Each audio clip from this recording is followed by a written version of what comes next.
तो रोज़ की तरह अनुलेखनी ब्लॉग में सबका हार्दिक स्वागत है। सबके मंगल भविष्य की कामना के साथ आज प्रेरणादायक विचारों में बाल बुद्धि बनाम पंडित बुद्धि, ये एक प्रकार की संरचना है। यानी भगवान परमात्मा का इस प्रकार का मत है। भगवान, जब हम परमात्मा का ध्यान करते हैं, परमात्मा का आशीर्वाद प्राप्त करते हैं, तो हमारे अंतःकरण में ये बात आती है। भगवान का मत है कि जो सांख्य रूप और कर्मयोगी, भगवान श्री कृष्ण ने गीता में अनेक प्रकार के इस प्रकार के संकेत दिए हैं। मानव जीवन के चरित्र के निर्माण के लिए, मानव जीवन के उत्थान के लिए और समाज के उत्थान के लिए, धर्म की रक्षा के लिए और अधर्म की नीति को सुसंगठित रूप से धर्म की स्थापना करने के लिए, अधर्म की नीति को समाप्त करने के लिए। तो दोस्तों, भगवान का मत यही है कि जो सांख्य योग और कर्मयोग को अलग अलग समझता है तो वह बालक है, और बालक के समान मूर्खतापूर्ण आचरण करने वाला, बालक के समान मूर्खतापूर्ण आचरण करने वाला है जो सांख्य योग और कर्मयोग को अलग अलग समझता है। जिस प्रकार छोटे बच्चे अनेक प्रकार की गलतियां करते हैं और उन गलतियों को करने के बाद उनको इतना ज्ञान नहीं होता है कि उन गलतियों को करने के बाद वो पश्चाताप करें, प्रायश्चित करें, क्योंकि उनको गलत और सही का वास्तविक ज्ञान नहीं होता है। तो बाल बुद्धि बनाम पंडित बुद्धि का मतलब है कि ज्ञानी जो लोग होते हैं उनमें और बाल बुद्धि में क्या तुलनात्मक अध्ययन है। तो बालक के समान मूर्खतापूर्ण आचरण करने वाला पंडित अर्थात जो विद्वान लोग होते हैं, जो विलक्षण प्रतिभा के लोग होते हैं, जिनको ज्ञान होता है, जो लोगों को ज्ञान प्रदान करते हैं, ज्ञान की शक्ति से संसार में अपने प्रभुत्व को जमाते हैं, जो समझदार होते हैं, जिन्होंने ज्ञान को भली भांति आत्मसात अपने हृदय में कर रखा है। तो दोस्तों, इसी अनुक्रम में बाल व बुद्धि में कौन श्रेष्ठ है? हमारे मन में अनेकों बार इस प्रकार के प्रश्न खड़े होते हैं कि बल और बुद्धि दोनों में शक्तिशाली कौन है। और इस संबंध में नीति शास्त्र कहता है, जो हमारा नीति शास्त्र वह कहता है कि बुद्ध्यर्स्य बलम तस्य, बुद्धि बल है और वही श्रेष्ठ है। यानी बुद्धि ही श्रेष्ठ है और वही बुद्धि ही बल है और वही श्रेष्ठ है। यानी बुद्धि 9 प्रकार की होती है दोस्तों। प्रवृत्तिशाली और संगीतमय, तार्किक, गणितीय, अस्तित्व वाली, पारस्परिक, भाषाई बुद्धि, शारीरिक बुद्धि और किनोस्केटिक और व्यक्तिगत और स्थानिक बुद्धि। तो बुद्धि बल मानव जीवन के अंतर्गत क्या है दोस्तों? व्यक्ति की वह क्षमता और ज्ञान के प्रयोग करने से, उसके इस्तेमाल करने से समस्याओं का समाधान बुद्धि और ज्ञान दोनों के मिलकर विवेक की उत्पत्ति होती है। और विवेक श्रेष्ठ गुण है। जब विवेक हमारे अंतःकरण में पूर्ण रूप से समाहित हो जाता है तो हम किसी भी कार्य में त्रुटि करने से बचे रहते हैं। तो सामाजिक वृद्धि जो सकारात्मक बुद्धि और अमूर्त बुद्धि और मूर्त बुद्धि, सामाजिक बुद्धि होती है, अमूर्त बुद्धि होती है और मूर्त बुद्धि होती है। जो हमारे भारतीय समाज और संस्कृति में, समाज और संस्कृति को में हमेशा प्रचलित होती है और उसका योगदान हर मानव मात्र के लिए होता है। तो दोस्तों, बाल बुद्धि के अंतर्गत माता शत्रु पिता बैरी यो न बालो न पाठितो न शोभिते सभा मध्य हंस मध्य बको है। यानी माता शत्रु पिता बैरी यो न बालो न, यानी अगर बच्चे को, छोटे से बच्चे को अगर जन्म काल से ही, यानी जब वह योग्य हो जाता है, अगर उसको माता पिता अगर ज्ञान नहीं देते हैं, विद्या अर्जित नहीं कराते हैं, तो उनको जिस प्रकार एक मित्र और शत्रु दोनों का अंतर होता है, उसी प्रकार माता और पुत्र के बीच में या उस बच्चे के प्रति उस प्रकार के भाव पैदा हो जाते हैं। न शोभते सभा मध्य, हंसों के बीच में जिस प्रकार बगुला कोई भी शोभा नहीं देता है, और जो ज्ञानी लोग होते हैं, जो बुद्धिजीवी होते हैं, उनके बीच में जिन बच्चों को माता पिता नहीं पढ़ाते हैं वो भी अशोभनीय होते हैं। इस प्रकार से उनकी गणना होती है, बगुले के समान उनकी गणना होती है। तो आज के प्रेरणादायक भावों में दोस्तों, बाल बुद्धि बनाम जो बुद्धि या प्रबुद्ध लोग होते हैं, पंडित लोग होते हैं, जो ज्ञान के पिपासु होते हैं, तो पंडित अर्थात विद्वत जो जन समझदार होते हैं, जिन्होंने ज्ञान को भली भांति आत्मसात कर लिया है,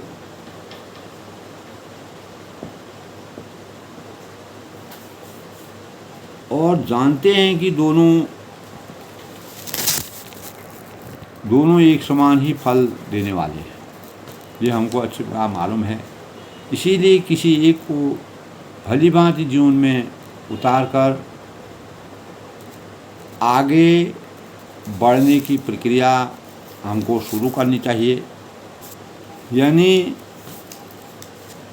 एक दूसरे के अंतर को, की समझदारी को समझना चाहिए। भगवान श्री कृष्ण ने के शब्दों में इस प्रकार के व्यंग थे दोस्तों, थोड़ा सा रोष भी, जहाँ वह व्यंग करते थे वहाँ उनके भावों में रोष भी रहता था। तो भगवान श्री कृष्ण ने दोनों युगों में विवाद पैदा करने वाले की हंसी उड़ाते हुए वह यह सिद्ध करने का प्रयास करते हैं कि ज्ञान द्वारा कर्म, संन्यास एवं कर्मों के संपादन दोनों में कोई अंतर नहीं है।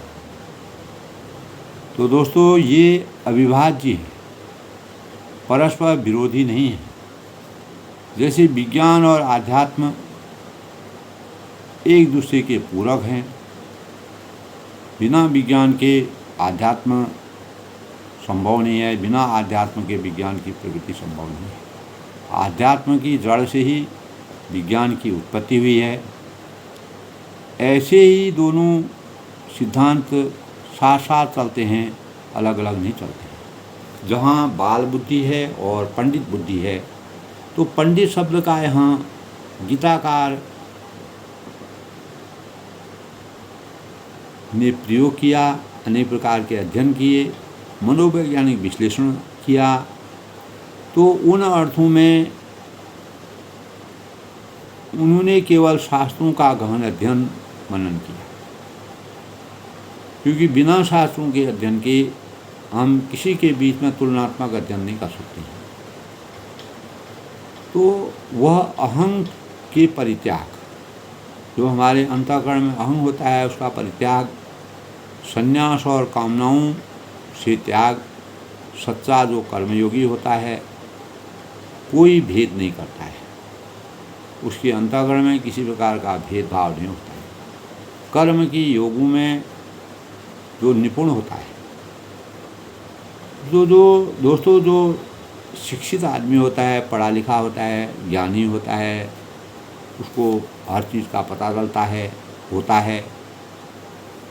यानी पढ़ा लिखा होते हुए भी बाहर से जो पंडित हैं समान वेश धारण, अपना वेश बनाए रहते हैं और ढेरों अनेक प्रकार की डिग्रियों को अपने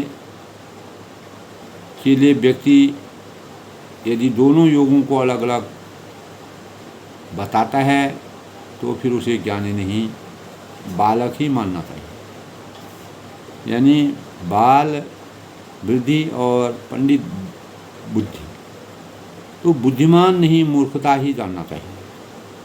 तो ऐसी अपरिपक्व जो है बुद्धि जो है वाली जनता कम से कम अनजान नहीं है और सब चीज़ से भीगी है।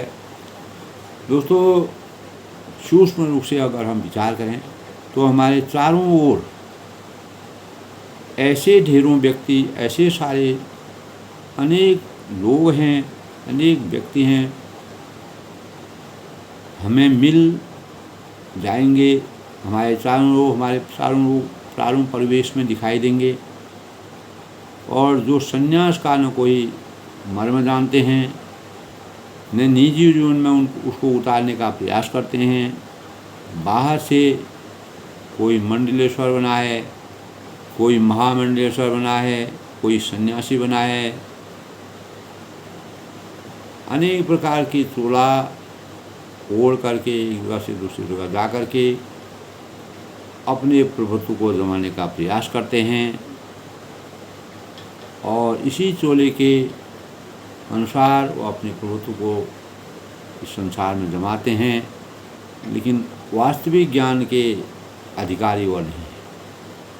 तो दोस्तों कहने का तात्पर्य यह है कि स्वयं छलावे में जो रहे, इस प्रकार के लोग हैं जो संसार में एक दूसरे से छल करते हैं, प्रपंच करते हैं, अपनी महत्वाकांक्षा को बढ़ाने के लिए, अपने प्रभुत्व को बढ़ाने के लिए अनेक प्रकार की चोला पहने रहते हैं।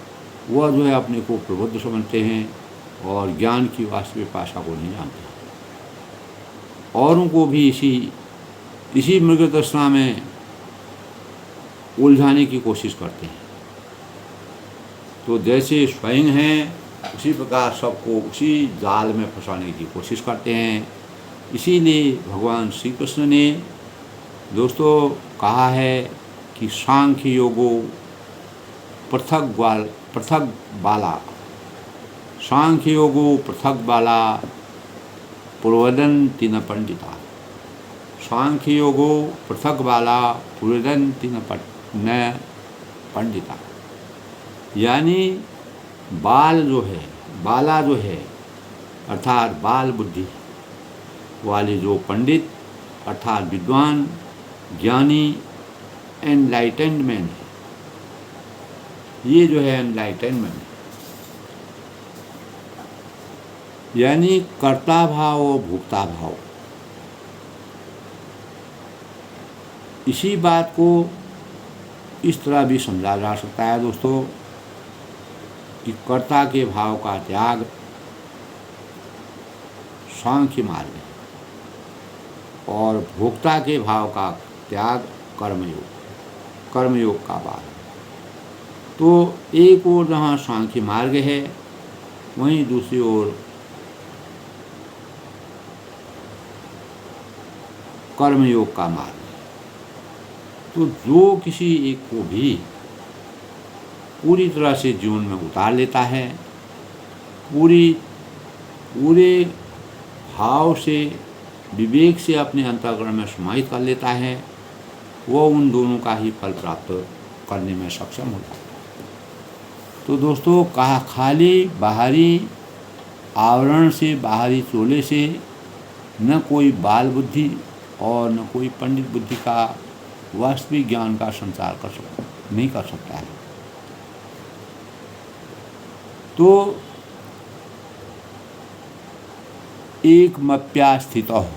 एकमप्यास्थितः सम्यगुभयो विन्दते फलम्। सम्यगुभयो विद्यते फलम्। एकमप्यास्थितः सम्यगुभयो विन्दते फलम्। अर्थात यह कहकर भगवान श्री कृष्ण ने गीता में को पूरी तरह से मौन कर देते हैं। ऐसे विचारों को समाहित करके जो इस प्रकार के भावों को बोलने वाले हैं, उनके पास कोई शब्द नहीं रह जाता है। तो जो अभी भी द्वंद्व की स्थिति से गुजर रहे हैं, अपने अंतर्मन में अनेक प्रकार के द्वंद्वों से गुजर रहे हैं, अज्ञान रूपी अंधकार के मार्ग में विचरण कर रहे हैं और सांसारिक जो भी भेड़ चाल है उसमें चलते जा रहे हैं, उनका स्पष्ट मत है कि भोक्ता भाव का त्याग योगी को और साधना पथ के पथिक को लौकिक जीवन की वासनाओं का क्षय करने में, लौकिक जीवन का जो वास्तविकता होती है उसका क्षय करने में मदद करता है। तो जो लोक भाव, भोक्ता भाव का त्याग योगी को साधना के पथ में पथिक को लौकिक जीवन की वासनाओं का जब क्षय करेगा, यही उसको उसके जीवन में मदद करेगा। जैसे जैसे वासनाएं हमारी मिटती चली जाएंगी, समाप्त हो जाएंगी, हम वासनाओं और कामनाओं से के जाल से अलग हो जाएंगे, तो मन शांत होता, ऐसे ऐसे हमारा मन शांत हो जाएगा। जिस प्रकार कोई चलती हुई मशीन है, उसको जब बंद किया जाता है वह धीरे धीरे बंद हो जाती है। तो मन शांत होता चला जाता है और मन की शांति किसी भी लक्ष्य की प्राप्ति के लिए, किसी भी उद्देश्य की प्राप्ति के लिए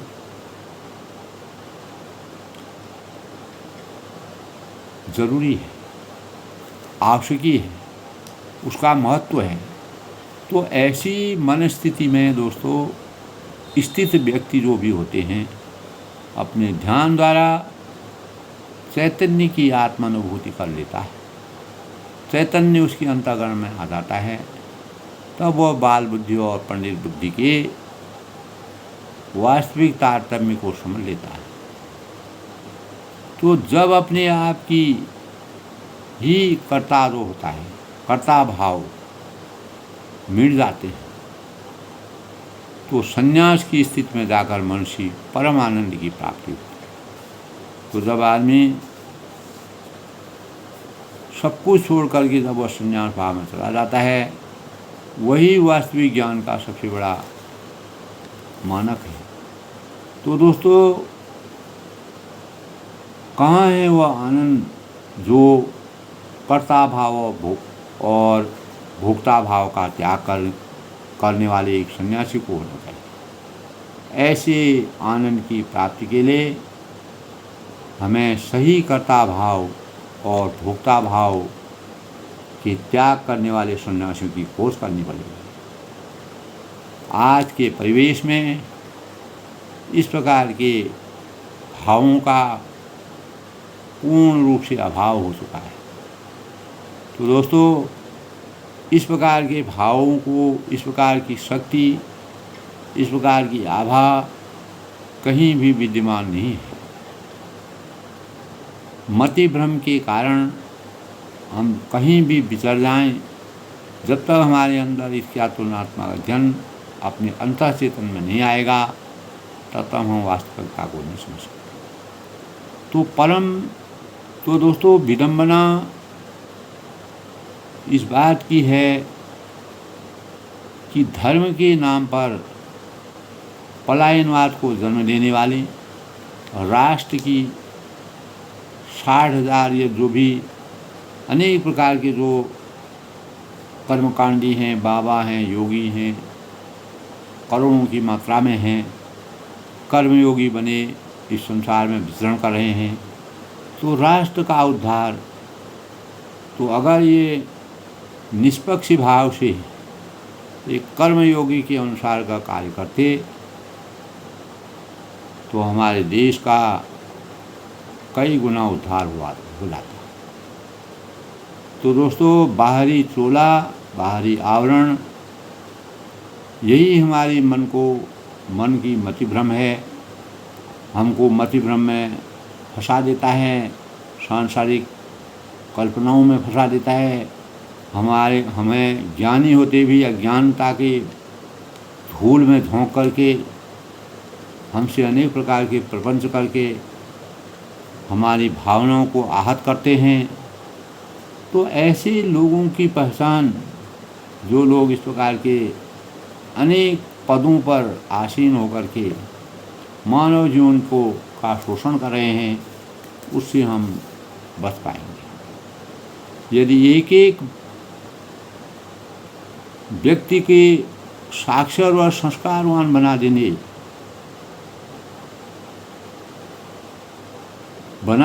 बनाने की प्रेरणा अगर हर एक व्यक्ति के अंदर होती तो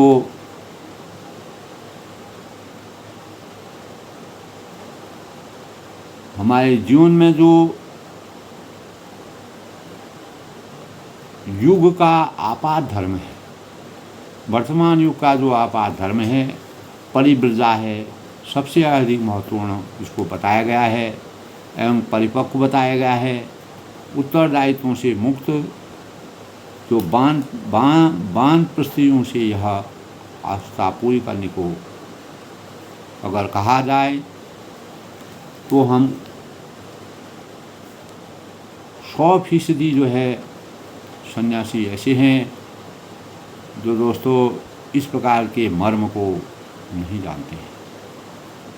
तो कुछ ही प्रतिशत लोग इस प्रकार के हैं जिनके दर्शन दुर्लभ हैं, जो वास्तविक ज्ञान के पिपासु हैं, प्रबुद्ध लोग हैं, ज्ञानवान हैं, समाजसेवी हैं।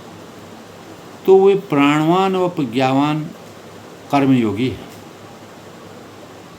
और वह विषम प्रकार के जो अनेक प्रकार के चोला हैं, बाहरी कवच हैं, उस कवच से दूर रहते हैं, उससे दूरी बनाए रहते हैं। और जो अनेक प्रकार के महामंडलेश्वर पीठाधीन बन करके भोग कर रहे हैं, अनेक प्रकार के कार्यों को कर रहे हैं, वह किसी भी उसके बारे में पूरा जग विदित है, सब जानते हैं। तो कर्मयोग और सांख्य की यह जो चर्चा है दोस्तों, इस चर्चा को अगर हम वास्तविक ज्ञान के तरीके से सोचें, अपने अंतःकरण से बाल बुद्धि और पंडित बुद्धि, जो भगवान का, परमात्मा का जो मत है, जो किसी सांख्य और कर्मयोग से अलग अलग समझता है, वह बालक है। बालक के समान मूर्खतापूर्ण आचरण करने वाला पंडित अर्थात जो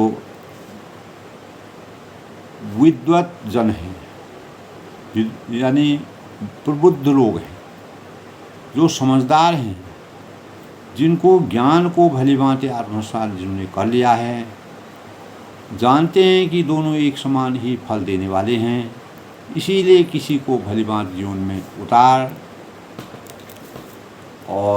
कर आगे बढ़ने की प्रेरणा से हमको अभिभूत कर सकते हैं।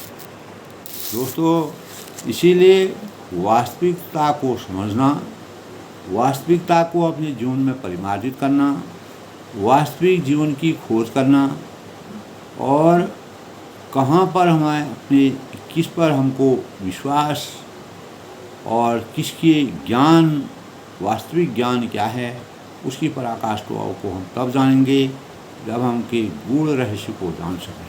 तो भगवान श्री कृष्ण ने यही महाभारत में यही भाव अर्जुन को बताए थे कि ज्ञान कर्मयोगी और सांख्य योगी जो हैं इस संसार में उनकी पहचान करना, ज्ञान द्वारा कर्म से जो प्राप्त होता है वह संन्यास है, और कर्मों के संपादन से कर्मयोग को पृथक फल देने वाला मानते हैं।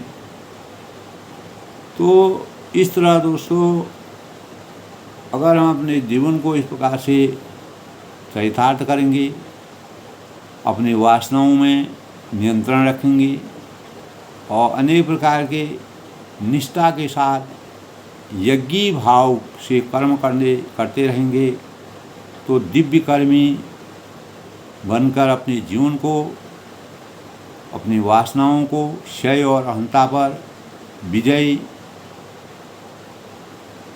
प्राप्त करके किसी भी कार्य को संपन्न कर सकते हैं, जिससे हम अपने देश की प्रतिभा को उजागर कर सकते हैं। कर्म संन्यास और कर्मयोग को कोई पृथक मानने की भूल न कर बैठे। इसके लिए भगवान ने स्पष्ट रूप से बालक की तरह आचरण करने वाले को मूर्ख, जन सांख्य योग ज्ञान द्वारा कर्म संन्यास और कर्मों के संपादन को, कर्मयोग को पृथक फल देने वाला मानते हैं। तो दोस्तों, आज के आनंद लेखनी ब्लॉग के माध्यम से सबके मंगल भविष्य की कामना के साथ बाल बुद्धि बनाम पंडित बुद्धि के वास्तविक रहस्य को समझने की आवश्यकता है। भगवान श्री कृष्ण ने गीता में जिस प्रकार के भाव कहे हैं, उन्हीं के अनुसार मैंने अपने विचारों को व्यक्त किया। सब लोग इसका आनंद लें और अपने भावों को अपने अंतःकरण में अपने अपने भावों का संज्ञान लें। सब लोग सुखी रहें, खुश रहें, प्रसन्न रहें।